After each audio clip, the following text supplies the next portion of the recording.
सातबारा पत्रकावर वडिलांचं नाव लावण्यासाठी गेलेल्या व्यक्तीकडे शिंगणापूरचा तलाठी आणि उपसरपंचानं 10,000 रुपये लाचेची मागणी केली होती।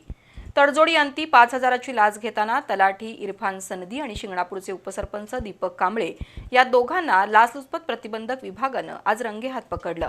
या दोघांना करवीर पोलिसांनी अटक केली असून राजकारणाची गुरमी असलेल्यांवर कारवाई झाल्यानं अनेक नागरिकांनी पोलीस ठाण्यासमोर गर्दी केली होती। करवीर तालुक्यातील एक रहिवासी आपल्या जमिनीच्या सातबारा पत्रकी वडिलांचं नाव लावण्यासाठी 4 मार्च रोजी शिंगणापुरातील तलाठी कार्यालयात गेली होती। तलाठी इरफान सनदी यानं सातबारा पत्रकी नाव लावून देण्यासाठी उपसरपंच दीपक कांबळे यांच्या मार्फत 10,000 रुपये लाचेची मागणी केली होती। गंभीर बाब म्हणजे नागरिकांनी पद दिलेल्या दीपक कांबळेनं सुद्धा लाचेत सहभागी होऊन त्या व्यक्तीला वेठीस धरलं होतं।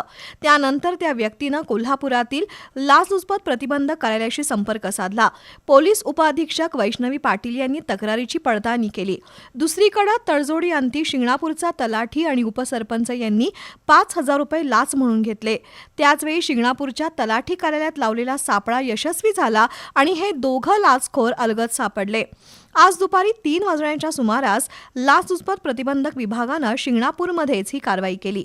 एका राजकीय नेत्याचं नाव घेऊन रुबाब आणि गुरमी दाखवणारा उपसरपंच लाच घेताना सापडला। त्यानंतर करवीर पोलीस ठाण्याच्या आवारात मोठी गर्दी झाली होती, तर काही स्थानिक नेते प्रकरण मिटवण्यासाठी धडपडत होते, पण त्यांची डाळ शिजली नाही।